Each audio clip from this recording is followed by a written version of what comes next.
Originally, I had intended to do a comparison of these two arbitrary waveform generators, the FY6900 and the Juntech PSG9080.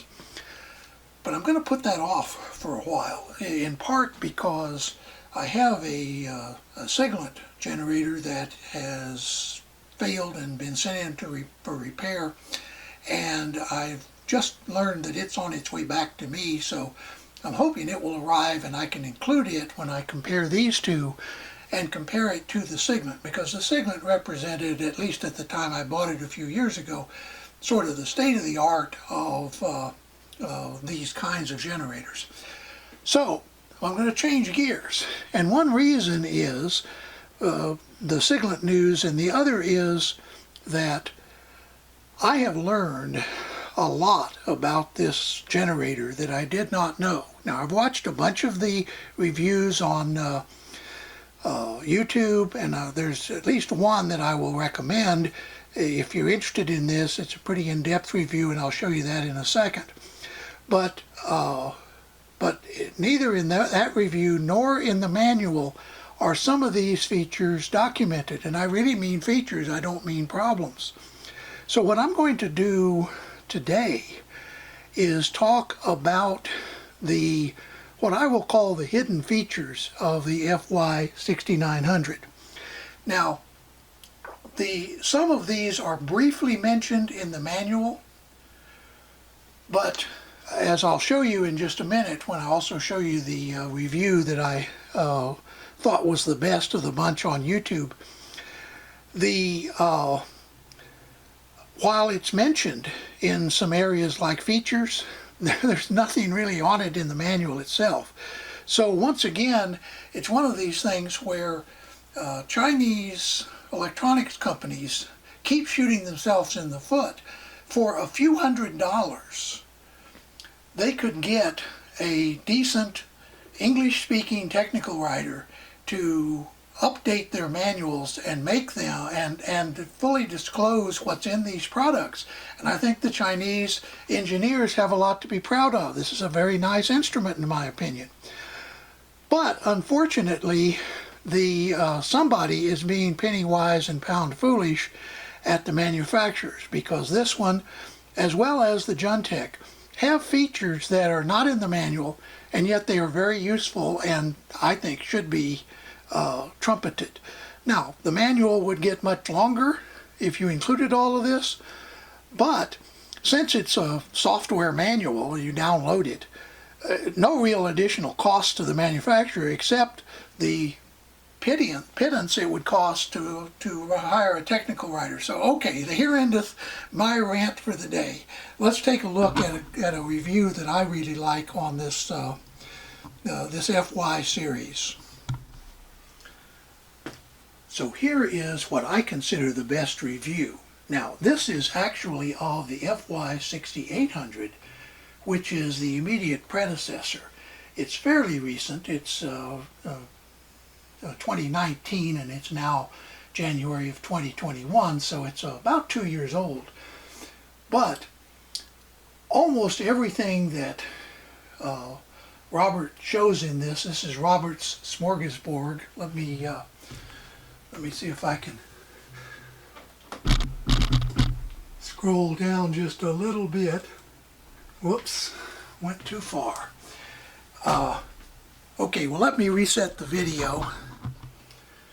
Okay, we're back, and it's by Robert's Smorgasbord. It's a fairly long video.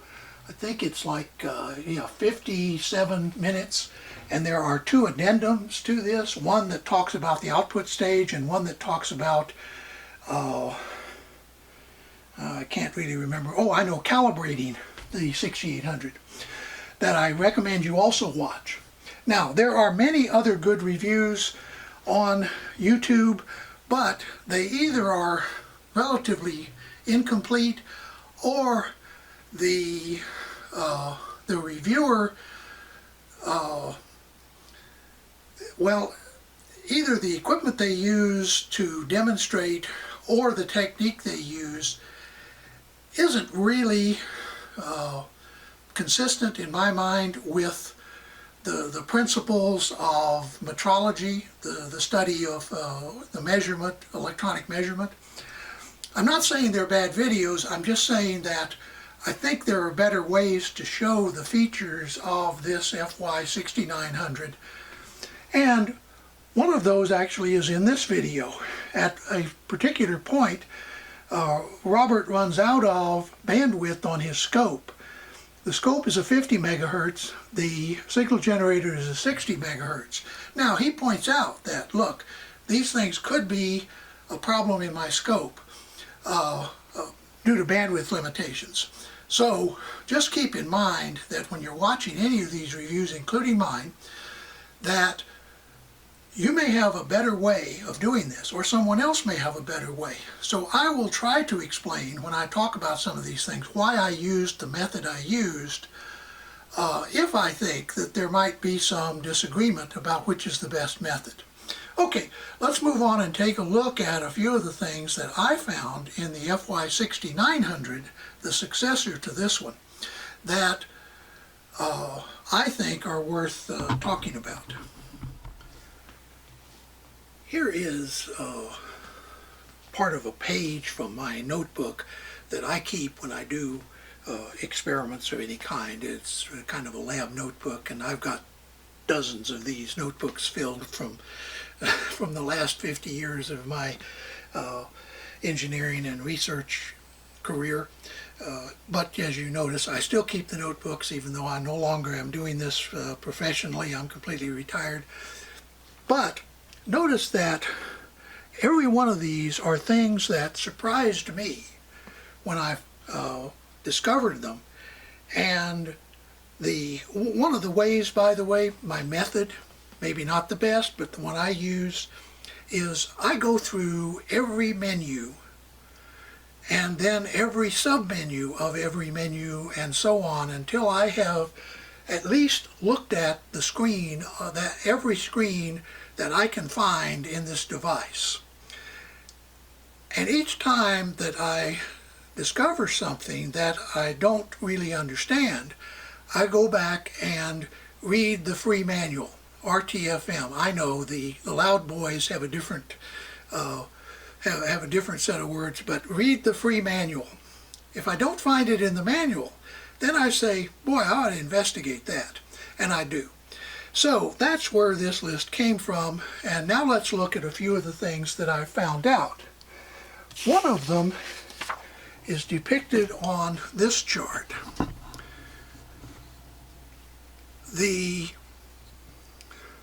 Across the top are a series of waveforms that this generator can produce. And then down the side are the parameters that you can adjust for that particular waveform. Now, the manual talks about sine, square, I think maybe CMOS, and well, let me look at the manual and see. I'll show you the page from the manual that I'm talking about.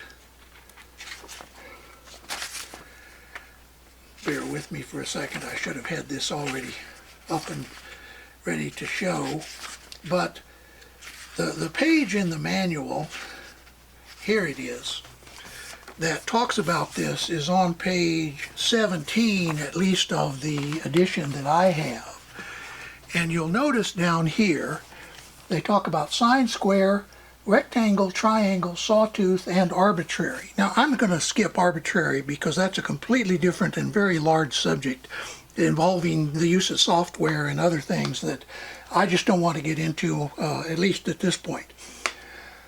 But one of the problems is, you may notice that, for example, there's no pulse, adjustable pulse on here. There's no trapezoid on here. Well, there are waveforms that are clearly labeled in the menu to be a pulse. They call it adjustable pulse. There is also a trapezoid. There is a CMOS. At any rate, there's a bunch of them. And the adjustable parameters vary. Now, I've deliberately left this up a little longer and talked way more than I probably should have, in case someone would like to take a screenshot of this. Now, unfortunately, I do not have, nor do I wish to develop, a way of posting these documents somewhere. So I have no problem with anyone watching the video and making copies off the screen and that kind of thing. But please don't ask me for a copy of this document. I just don't have the means nor the interest in providing it. But this represents my determination of these things. So let me talk about a few of the things that this chart led me to and why I consider them of some use on the FY6900. One of the first things that I found is when you start pressing the mode key on this generator, let me get around on the other side so I'm not in the way, it comes up, of course, in the sine mode, then square, then rectangle, and then trapezoid. Now what's interesting about a trapezoid is, let me turn on the waveform and pan over here to the left to the Rigol oscilloscope. Let me hit the auto trigger on the Rigol, and you may see that it looks just like an ordinary square wave, but it's not. And the reason is that if you, like me, are curious about the menu, you may have noticed that down here it has a key labeled rise. So if I press that, it switches down to rise, and now what I'm going to do is start turning this knob to higher and higher. And while we're looking at that, let me turn the camera over to the waveform.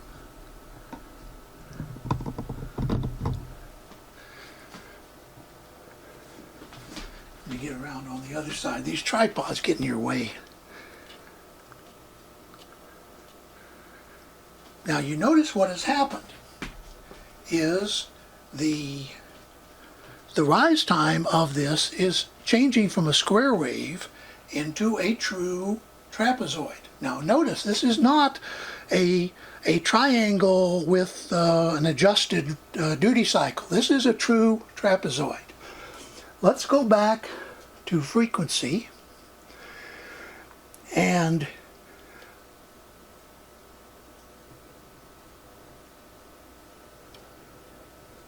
change the frequency a little bit, readjust the scope, and the trigger,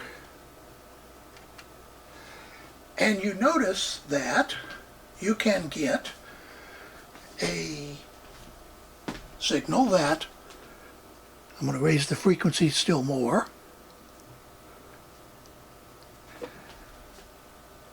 Now to me, this can be a very useful signal.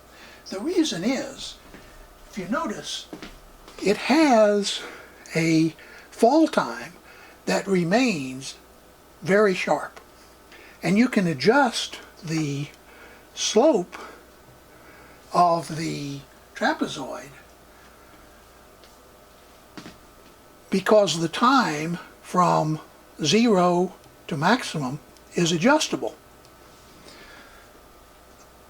Perhaps at the end of this video or in a future video we'll talk about how some of these waveforms might be useful, but while the trapezoid is mentioned early in the manual as a feature, they never talk about it to any extent.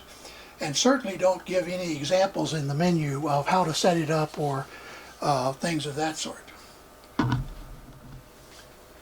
Now I've switched to the adjustable pulse. You may notice that at the top of the screen. And you may notice that I have the pulse parameter selected on the menu. And you notice it says 30 nanoseconds. So let's go over and look at the scope.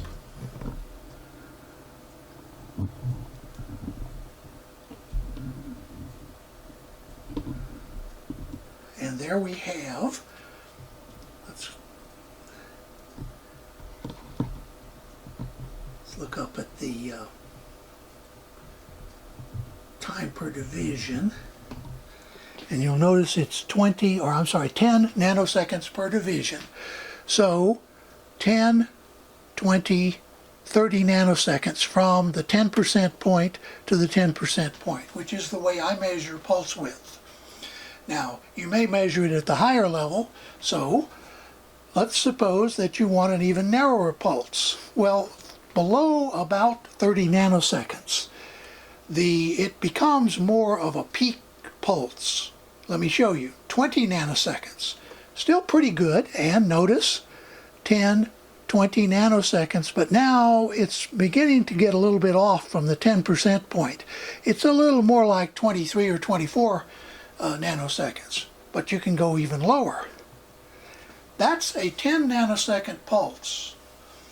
So that to me is one of the measures. The WaveTech that I showed you early in this series could not generate a true 10 nanosecond pulse, and neither can this FY6900. But to be honest with you, this is comparable to that WaveTech, which is a very, very good pulse generator for its time.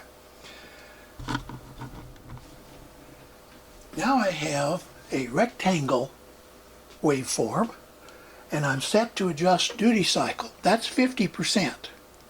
40, 30, 20, 10. Now what I'm going to do is try to go to the narrowest duty cycle I can, which is, I think it's set to 0.005%. You notice it disappears, but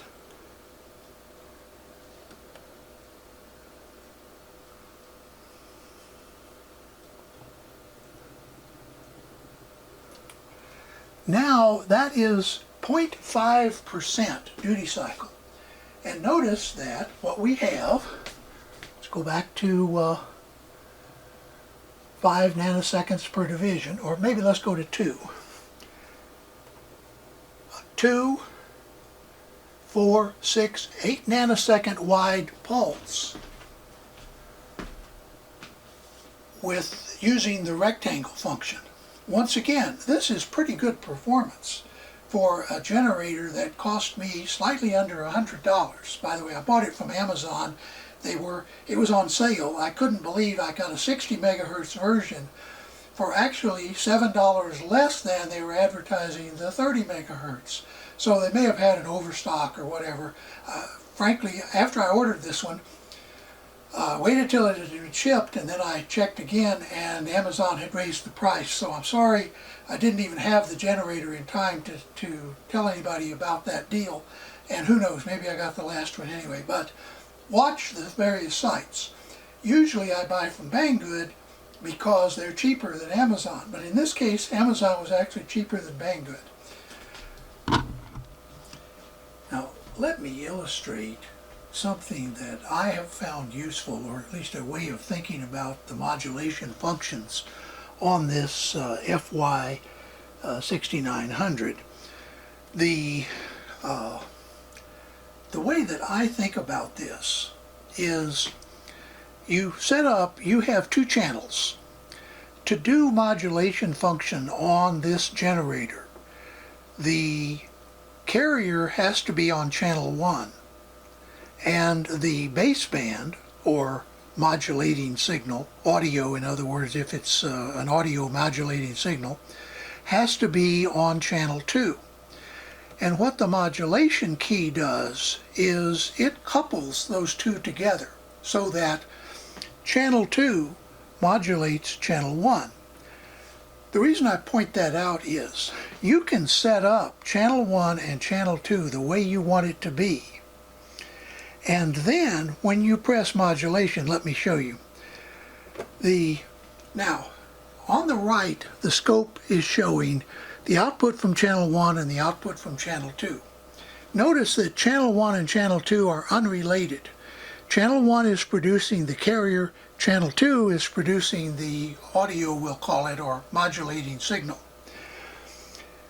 And now when I press mod for modulation, what happens is the two channels get coupled together and you see a modulated wave, and also the screen changes to the modulation menu. So once you're in the modulation menu, you can, for example, change the mode from AM to PM or FM to PM to FSK, for example. You may notice FSK there. It regards everything below a certain level as a mark, as a space, and everything above that level as a mark. So this is a mark, this is a space, and let me pan over a little and you can see the rest of it. So mark, space, mark, space. And I have it set up so that this has a harmonic relationship to this because it allows you to see better the synchronization on the scope. But this could be a square wave, and in most cases like radio teletype, for example, or any kind of normal frequency shift keying, this is normally a binary signal, 0 or 1. So I hope that gives you an idea of a way to think about it. Now notice what happens when I go to any other thing. When you try to press any of these buttons except mod, it comes out of the modulation mode.